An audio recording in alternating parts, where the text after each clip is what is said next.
Please keep your mic mute so that the Dr. Tijjani can continue his lecture. Okay, Dr. Tijjani, sir, over to you.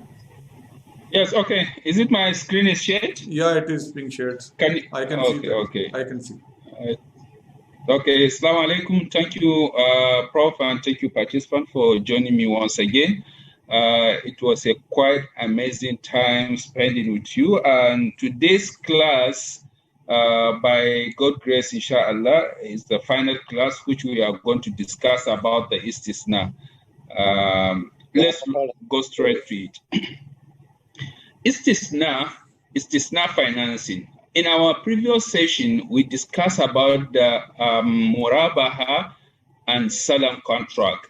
But today's class, we are going to strictly look into istisna. Istisna and salam, they are similar. They seem to be similar per se, but there are some differences in other areas like products that have been financing. In salam contract, as I said previously, salam strictly moved with the agricultural products, while istisna is being defined based on construction, manufacturing, and other in related items. We are going to see it in our class. Okay.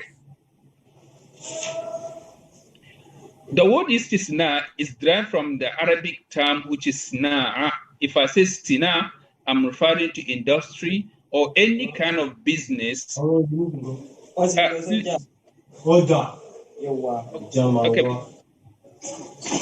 Sorry, participant, I think you should mute your mic when you are coming in, please. Yes. Okay. M.A. Garba, please, can you mute your mic, please? Okay, the word istisna, like I've said, is derived in Arabic from sina'a, which we are referring to industry or any manufacturing item or commodity being given commodity being manufactured. We classify it under sina'a. So it is a contract between al-mustasni', that is the ultimate purchaser, and al-mustasna' al-musni'a, which is the seller. Istisna is a Islamic Islamic financing structure best suited to finance the construction of capital equipment such as aircraft and machineries. Unlike murabaha, where the investor can only buy goods when they are completed, istisna enables the Islamic investor to purchase in advance equipments under construction. So the word istisna, the literally, we have understand that literally is being derived from sina, like I've said, and also is the kind of contract that happened between two individuals, between the ultimate purchaser and the seller. The ultimate purchaser is a somebody, or potential purchaser is a somebody that needs a product, a client. So the seller of the product as a manufacturer, or the person who manufactured the product, he rendered it to the ultimate purchaser, and the purchaser will pay it in order to have a possession of that project, of that product. But in a scenario whereby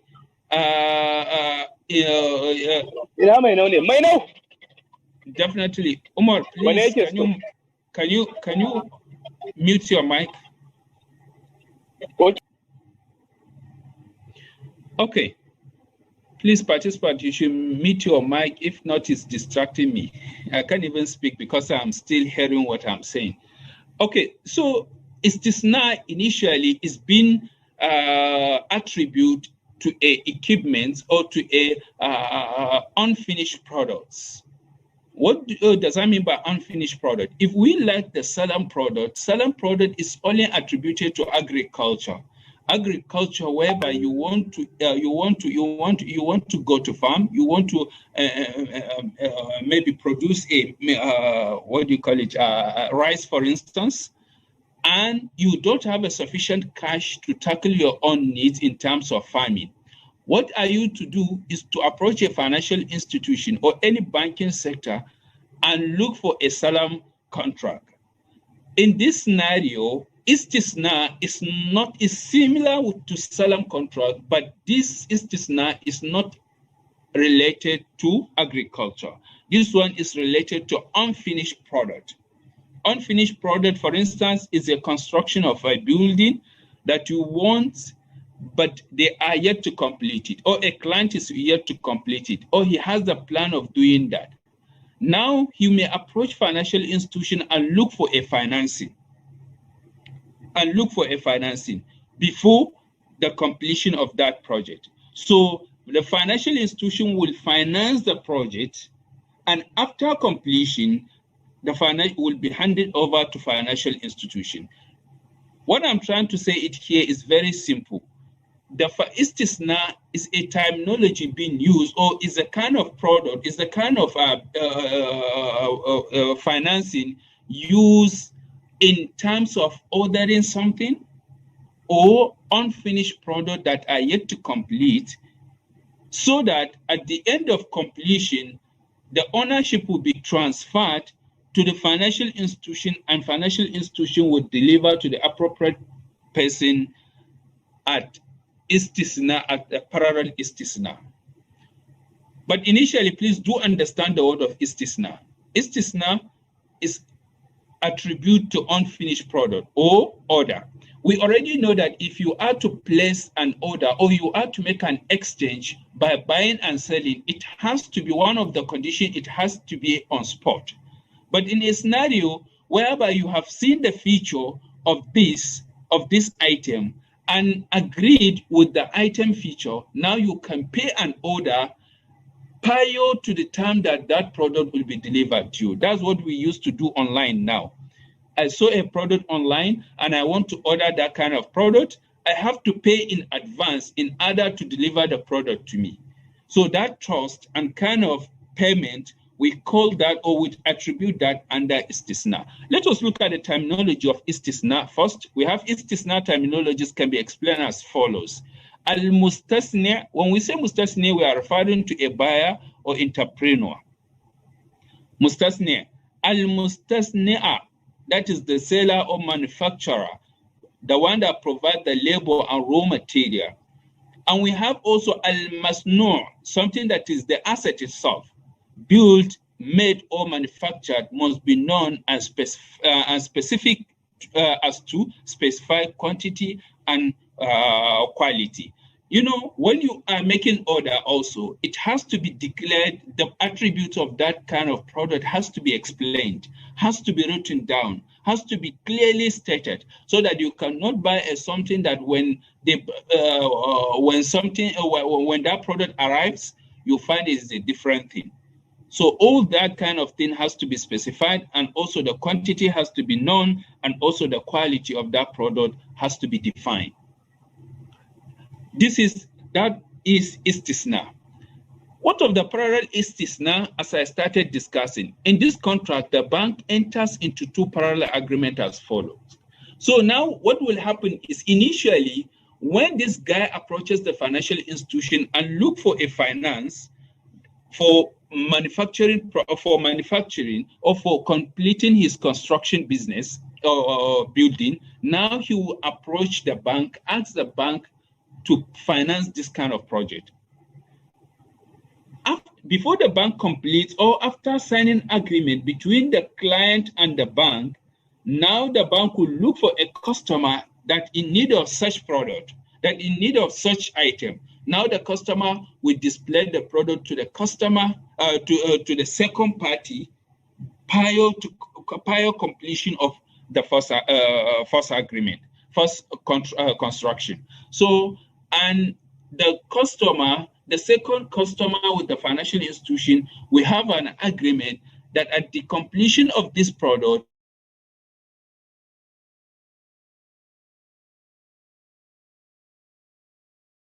the product will be transferred to it. First agreement, yes. Okay, first agreement is between the agreement is between the bank and the customer, the one that we wanted to talk about right away. The customer provides to the bank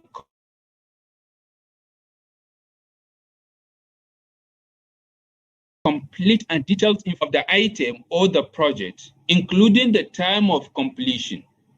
It may include the estimate cost of this project.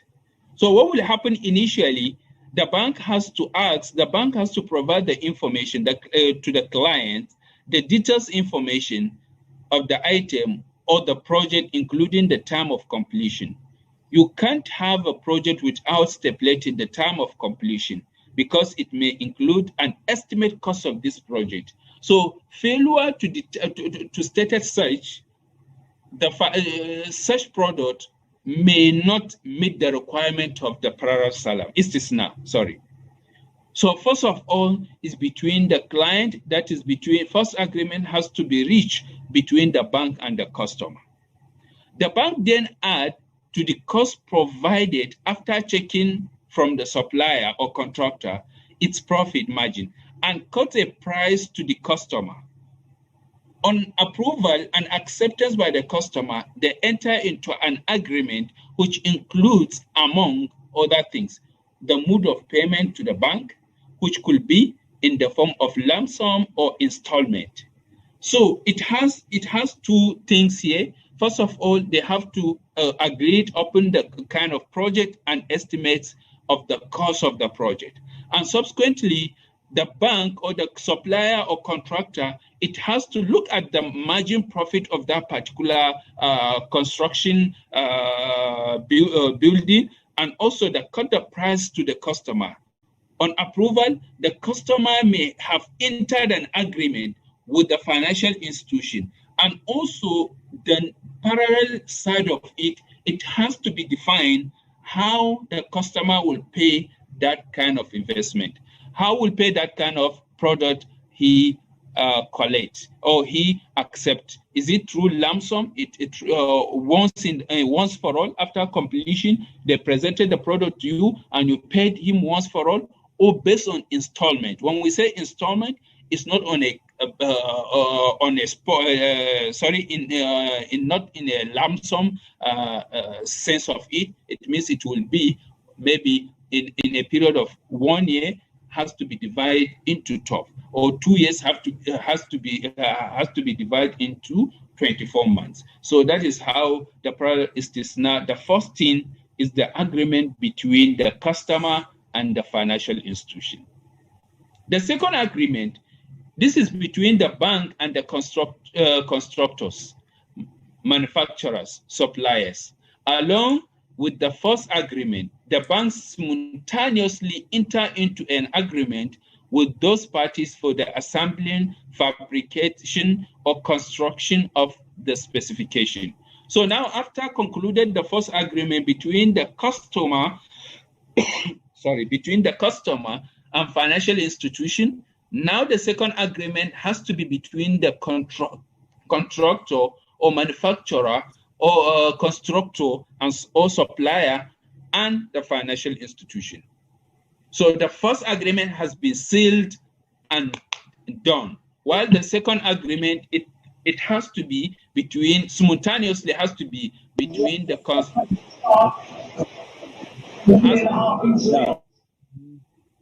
has to be between the manufacturer or constructors and financial institution. So the first agreement or the first contract are linked with the second contract.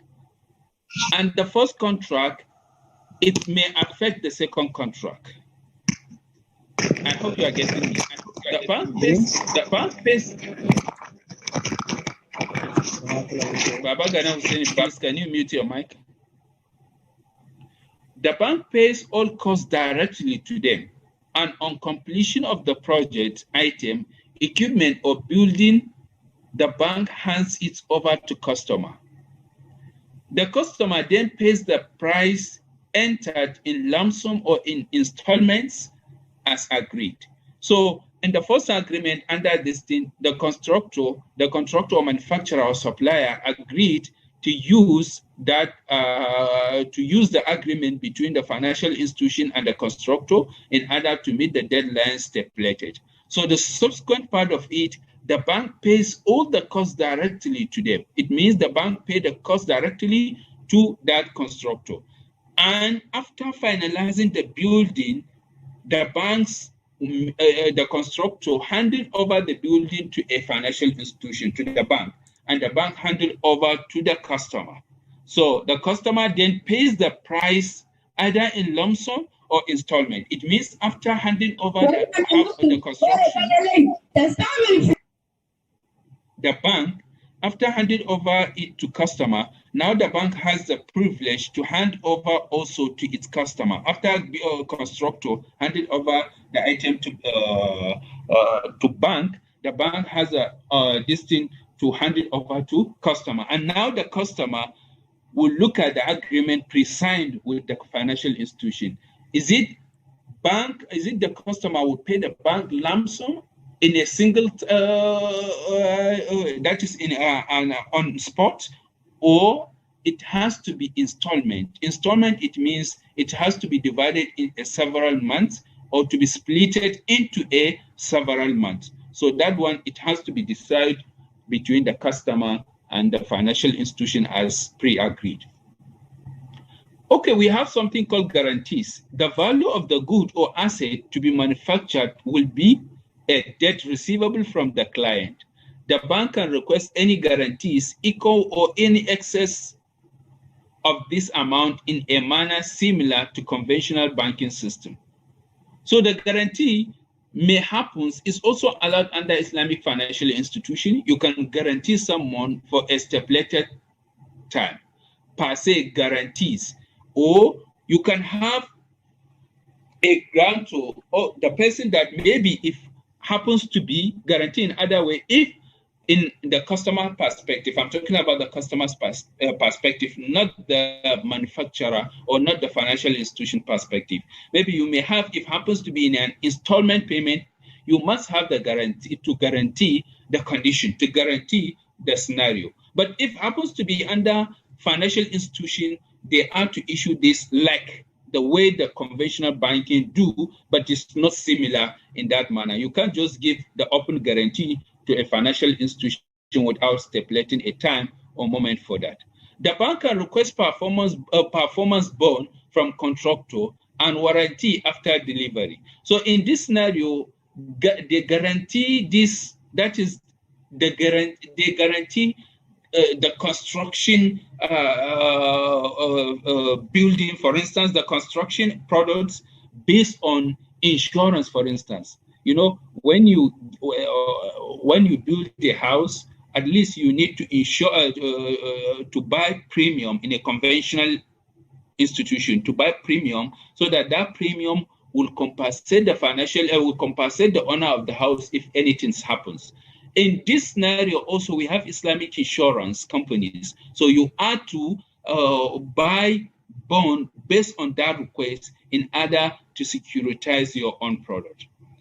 In all situations, the two contractors should also be separated. Other issue related to istisna, we have delay in delivery, insurance, and also events of death or default. Sorry. Delay in deliverance is possible when you purchase your order. You are not expected to deliver on the time because it's istisna. Istisna, you have to look at the product, purchase it online, for instance, and wait for the delivery. It's already known to you. Insurance, you can also insure your own product in terms of, for instance, anything you purchase, you can insure it, but based on Islamic insurance, as we are going to discuss it. Event of default is also matters in this. So how istisna works? Let us look at how istisna works. A client approached a financial institution looking for a funding to construct or manufacture or supply for a period of 7 months. The first thing, look at the demonstration. The client approached financial institution, which is Islamic Bank. And the Islamic Bank agreed with the client's request, which is cash required amount to the client. So after that, the Islamic financial institution look for a buyer or renters. So if happens to be buyer, now they are to buy a product that they are aware of the product. which we call the product, construction product, for instance, construction products. So what will happen? Islamic financial institution buys and accepted the house from the client after completion. So when we look at it, now the client tried its best possible and completed the construction and take the delivery to Islamic Bank. Now the Islamic Bank deliver the product to what? As pre-agreed to the customer, to the buyer. So initially the client approaches financial institution agree with the client or customer's needs and also monitor the activities of the customers as stipulated on the, for instance, in the 7-month period from January to July. After completion as stipulated, now the Islamic Bank take the delivery to the buyer. So now the buyer is a parallel seller, istisna. It's a istisna, the contract between client, the first client, and the financial institution, that is the client and the financial institution, is being considered as a istisna. But where is the parallel istisna happens is when the buyer, when the customer, when the buyers agree to purchase from the financial institution after the delivery of this construction. So now the parallel istisna comes in. So there is a connection between the first product with the second buyer. The first one, they construct an agreement and also related to what buyer may look or buyer may expect at the end of the contract. Istisna application is based on, we can apply istisna on housing financing, pre-shipment export financing, parallel istisna for building project finance, and also parallel istisna for government project. All these are applicable under istisna. Istisna application will be related to this. Okay, that is istisna. Now let us look at Ijara. Ijara, when we say Ijara, is a transfer ownership of a services for an agreed rent upon consideration.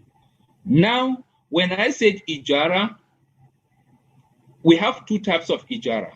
We have Ijara renting services, and we have Ijara based on use frauds. When we said Ijara, we transfer the ownership of something to other party in order to benefit the use fraud of that particular thing, and at the end of stipulated time, the ownership returns back to the original owner. This is the ordinary Ijara, that is the services Ijara we know, and we have the rent Ijara as we are going to discuss in our subsequent bulletin. Ijara is a transfer of ownership of a services for an agreed rent upon consideration. Ijara is a term of Islamic fiqh. It means to give something for rent. Yes, that is issue your house out for a rent. It has three elements: a form which includes an offer and consent. Two parties are lessor, the owner of the lease asset, and the lessee, the party who gained the services of the lease asset. Lessor, that is the owner of the lease asset. The person that would benefit from the asset leased is lessee. And this object of Ijara contract, which include the rental amount and the services transferred to the lessee. So now the lessor would benefit from lessee in terms of cash, that is paying him, and the lessee would benefit from lessor in terms of use fraud, that is using the service, using the product given to him. Ijara is used for two different situations. One, related to usage, which we call use frauds of asset and properties. Two, related to employing a services of a person for a wages paid to him consideration for his hired services. So now for the second one, if you are to employ someone to work for you, you are to pay him at the end of services or at the end of period stipulated. That we call also a services based on Ijara. And also you can see where Allah subhanahu wa ta'ala stated that in Quran when Prophet Musa come looking for where Prophet Musa alayhi salam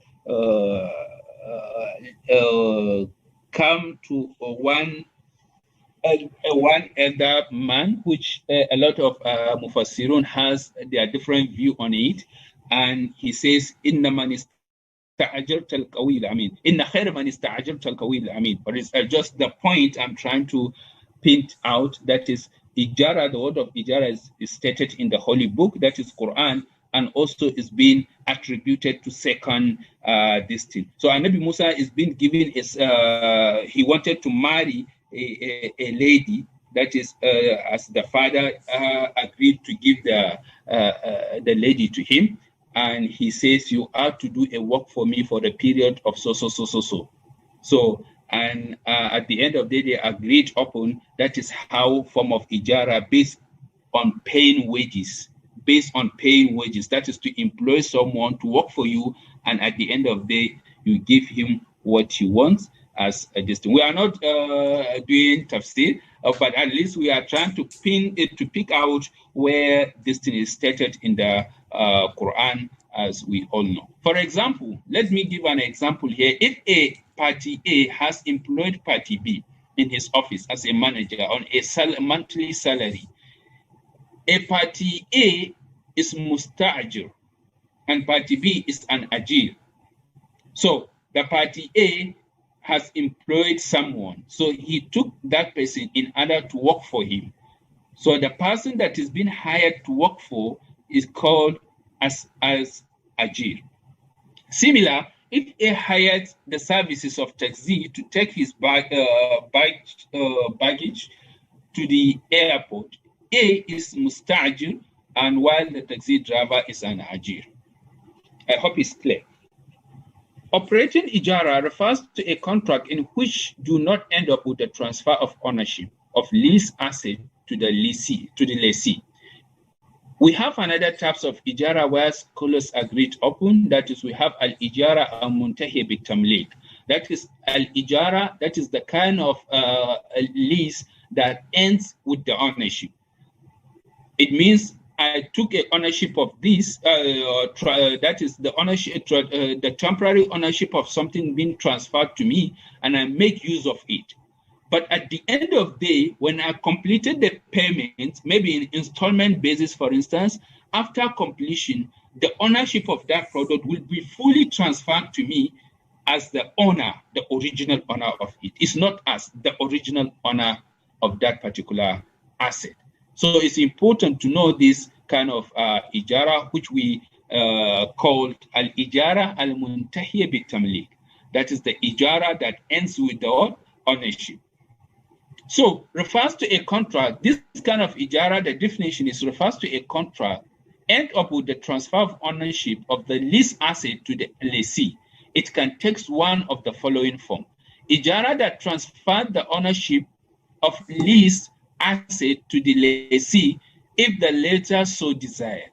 So they can have an agreement between them. Okay, by paying me my rent monthly, you have to add some amount, and that amount will be for the asset amount. So at the end of the day, when you finally finalize your own or conclusively conclude your own contract, it has to be in line with the completion also of your amount of the product, so that the product will be owned by you entirely.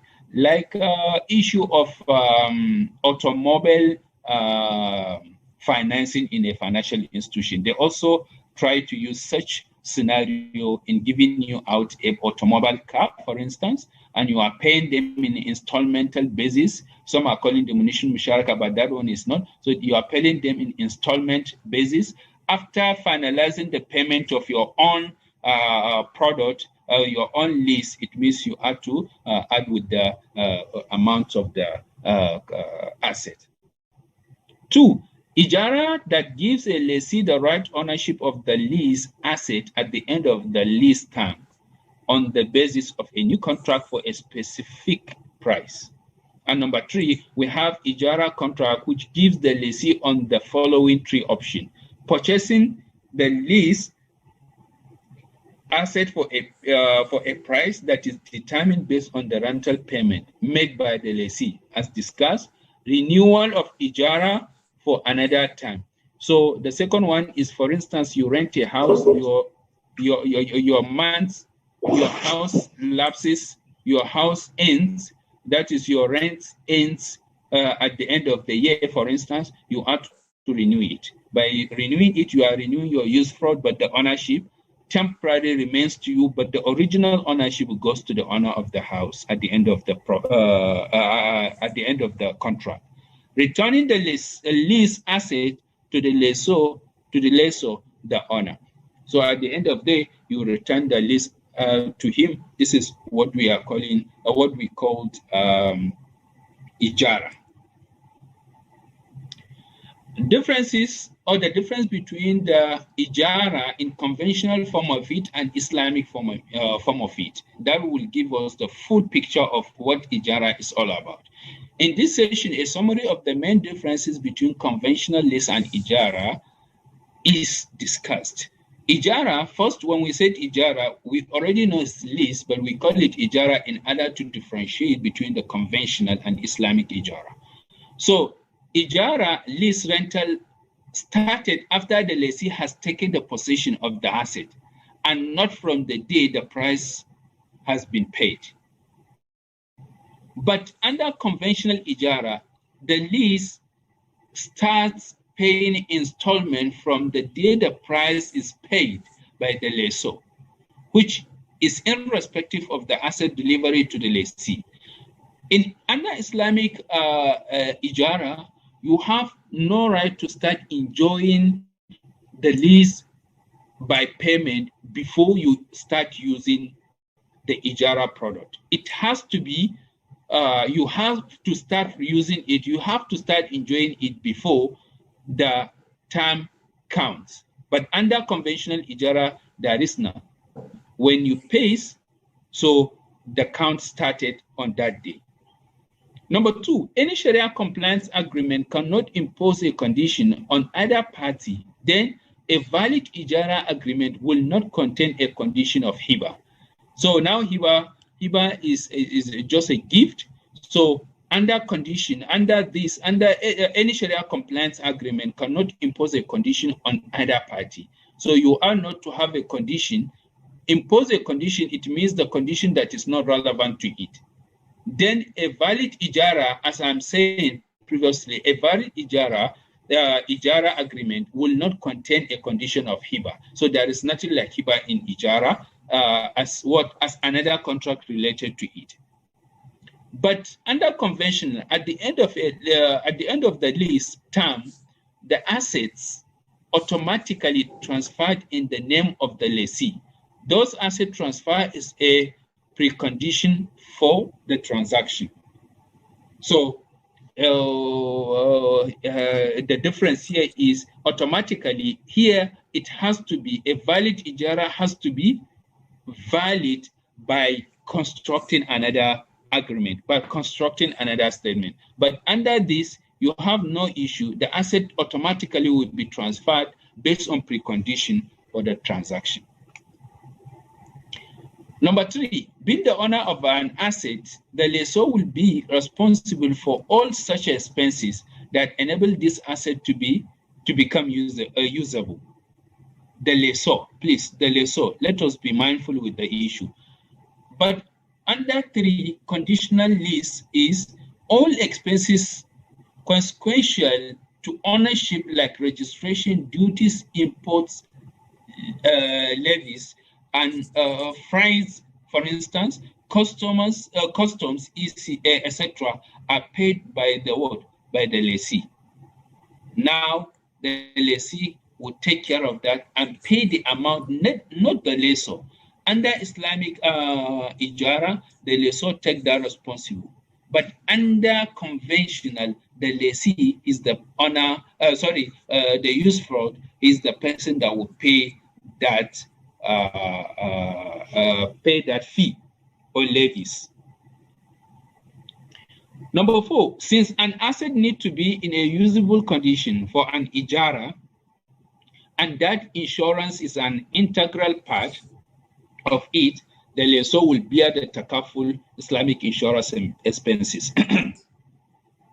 So, under number 4, the lessee will be required to bear all expenses related to insurance. So now the lessee will buy the premium under conventional lease. But under Islamic Ijara, the lessor, he is the one fully will buy the takaful insurance expenses because the property is temporarily transferred to lessee, but the original ownership of the property is lessor. Number 5, the lessor being the sole owner of an asset will be liable in case of damage due to any kind of circumstances, dispositions. The lessor in this case will not charge anything from the lessee. However, any willful negligence will lead to penalize the lessee. In a scenario whereby natural disaster happen, whereby circumstances that is unavoidable circumstance, so now the lessor is the full and sole owner of that responsible. He will take care of that because it's a natural. But if happens that there is a negligence or lack of not care in the scenario, now the lessee will be penalized based on what happened. This system does not distinguish between the lessee under conventional, between the lessee and lessor, distinguish between losses due to maybe inconvenient circumstances and loss due to the willful negligence. Thus, if an asset is damaged due to an earthquake or the lessee is dispossessed by thieves, the lessee is liable.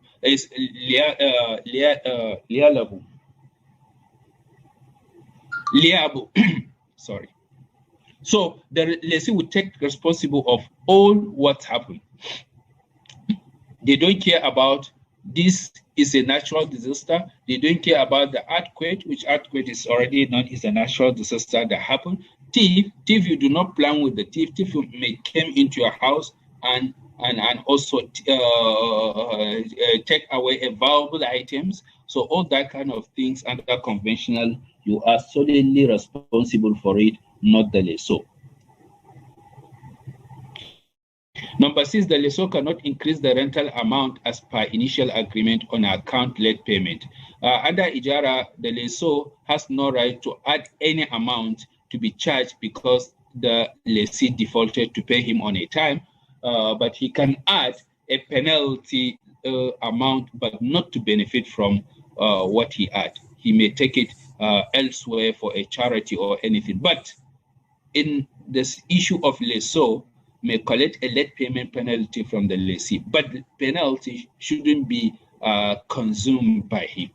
Under conventional, they don't care about this. That one is the charge being given to them, which is interest accumulated on a late payment, and also they will be charged with extra amount in case you fail to pay on a time.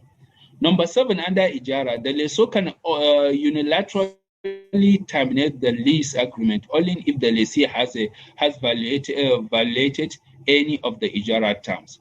But under 7, there are most cases depending on the term of lease.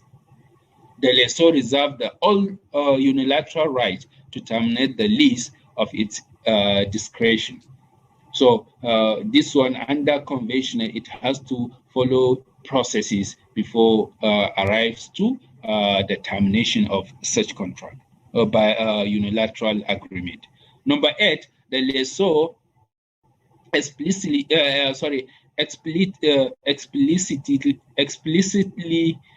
defines the lease rental benchmarks, the cap and the flow, the raised deeds at the inception of the lease, any deviation cannot be implemented without a consent from the lease.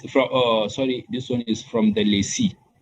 That is, it has to give out the benchmark, define to the lessor the lease rental benchmark, and also give the details of the entire lease. And also, any deviation cannot be implemented without a consent from the lessee. So in this scenario, you have to define everything before you collect, or before you sign agreement to collect or to access the lessor property. And also, you must know the benchmark of paying. If happens to be rent, you have to know the benchmark, how much to be paid, and also the dates related to the time. But under conventional lease, the lessor has the unconditional rights to charge rental without informing the lessee. Lessor can issue notifications to inform the charges and does not require acquiescence of the lessee. In this scenario, I have no the lessor. He has a right, full right, to just say that yes, from this month I change my own fee. That is, my fee of the distance has to be paid so amount. Only what he requires from the lessor, lessee, what he requires is to give a notice to him so that will be handled by the lessee. If he agrees, he continue being in the property. If not, he may vacate and also leave the property. Let's read out the practicalities of implementing Ijara. Sorry, I think, Prof, just some minutes, I will end the presentation. Ijara contract is utilized to provide the short to medium-term financing lease items, such as equipment, machinery, customer goods, computer, motor, and etc. 2, the use of the asset must not be haram.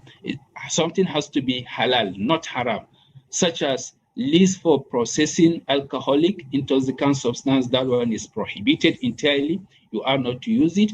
But for those that are doing things, basically, things that is halal, so halal, it means permissible. You are allowed to use that under lease or under Ijara. Following factors must be considered when extending Ijara financing. Use industrial equipment market, second-hand value and capital, and allowance. All these things have to be attributed to such Ijara, because you cannot lease out something that has no use for it. It has to be used for. And number 4, repossession will be instituted by the lessor if the lessee defaulted, e.g. defaulting in payment. So if the lessee defaulted in payment, the position needs to be also re-look and retake. So you can find a repositioning based on the institute property, or based on how they agree to move with the contract. Number 5, all costs incurred in the repossession process shall be borne by the lessee. And number 6, guarantee, which al-kafala, that is, which is allowed under Ijara, e.g. person or corporate guarantees. So you can find an al-kafala. Kafala, we talked about it in our previous slides, that guarantee is important. Someone will guarantee you under this Ijara if you have to use corporate institutions, corporate organizations. Number 7, which is Arahan, security, in which case land and other properties are acceptable by the bank as collateral under Ijara. So you can use your land and other properties under Ijara. This is the calculation of lease rental, how lease can be calculated, where the TLR, when we say TLR, we are referring to total lease rental amount.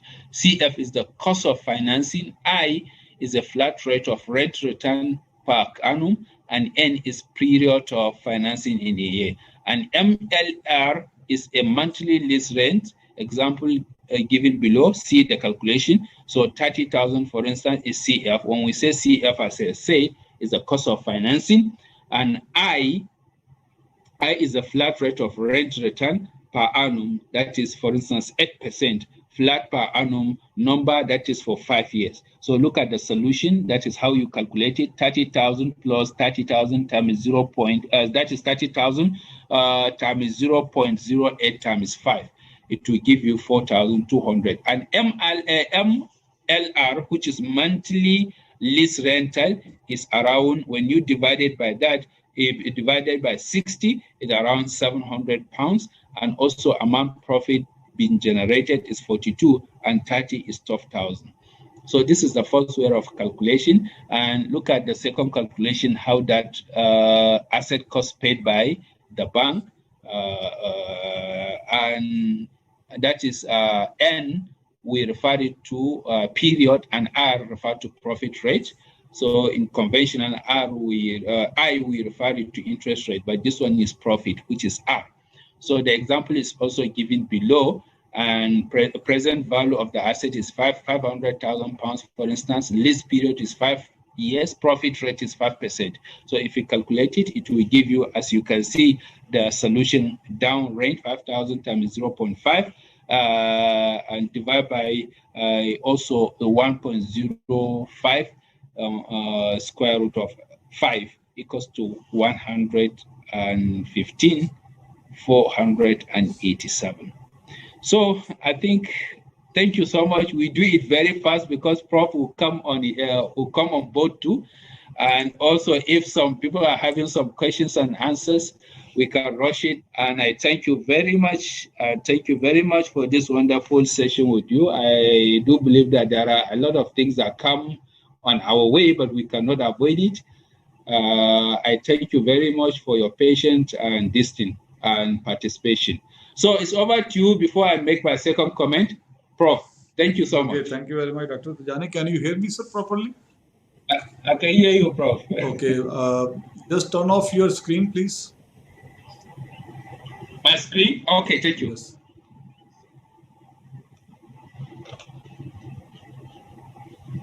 Okay, thank you very much. Okay, this is the end of the today's session, and this is going to be the last session of this course.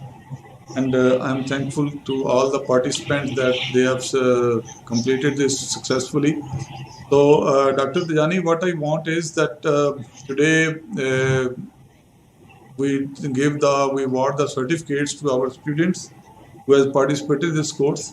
So I have invited a chief guest today, but for that you have to give me a 15 minutes break so that I can make him available. Okay. Okay. So I think we can just conclude this session here, and after 15 minutes I will be sending you the request again for the session. In that session, all the participants must be available because I will be calling their. I will be awarding them the certificates individually by calling their names, announcing their name there. Okay. So thank you. So till then, sir. So okay, thank you very much. So I'm just going to close the session this one.